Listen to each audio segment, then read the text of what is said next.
So secondly, that Ehrman's outrage against what he sees as the immoral actions of God of the Bible is rooted in his denial of the biblical doctrine of sin.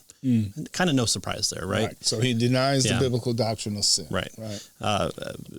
People are immoral, or not immoral, but they're sinful at birth, and they retain that sinfulness unless if changed by God, part of the redemptive process, part of the justification, sanctification process. And so if you deny that doctrine of sin, then either you believe that humans are kind of this tabula rasa of good points and bad points that you fulfill within your life, or that man is ultimately good, which comes from kind of this ideological socialism, communism, Marxism type thinking, which if that's how humans were, that may be an alternate viewpoint to economics, but it doesn't seem that like that's the case. And the vast scopes of history have taught us that, and continue to teach us that, put people in a room and not all of them are good. That's right. Sooner or later, something's going to happen, right. And it ain't going to be good. Yeah, maybe not.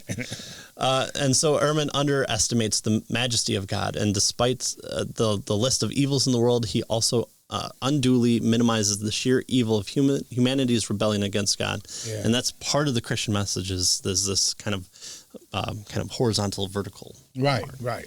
So the Bible affirms the horizontal nature of evil, right?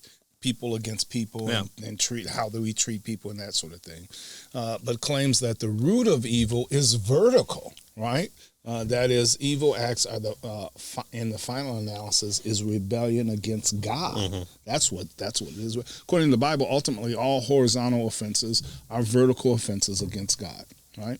So when people lie or steal or mistreat others or whatever, they sin first and foremost against God. That's who his sin is, right? He's the standard. He's the one that tells us what to do. And so if the way I treat others, if I treat them, if I sin against them, if I lie and that sort of thing, I'm really sinning against God. So this is not only because he's the creator, but also because God and his standard is the standard in which we have rebelled against. Right. Yeah. Yeah. So we kind of tend to want to look at the horizontal only, and we it slaps us in the face every time. But ultimately, what the Christian worldview says, that if you want to do an internal critique and say it's contradictory to God's character or nature or whatever, God being immoral is, however you can label that, you have to understand the presentation of the vertical. So the difference between Erhman and the Bible, it shouldn't be overlooked. For Erhman, evil is evil because it hurts other people. Okay, but according to the Bible, people hurting others for no legitimate reason is evil. But this is only part of what makes evil so intolerable. According to the Bible, evil is evil because it offends a holy and righteous God. Right. So that's the vertical part of it. And so, we see this with King David when Uriah and essentially murdering him. What does he come to the conclusion? I have sinned against God. Ultimately, yes, he's broken all 10 of the commandments right off the bat by doing all these things. But his ultimate sin before anything is he does the horizontal because he sins in the vertical. Yeah.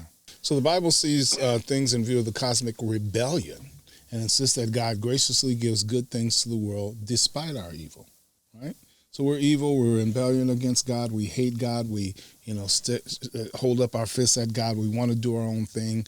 We do not want God in our lives, right? That's what the scripture says. But God still graciously gives us good things here on earth despite our evil.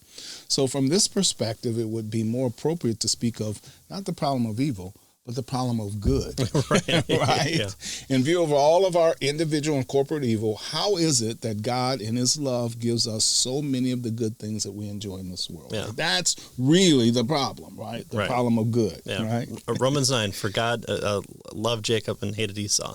Why did he hate Esau? I don't know. Why did he love Jacob? I don't know. Because it pleased God to do so. That's right.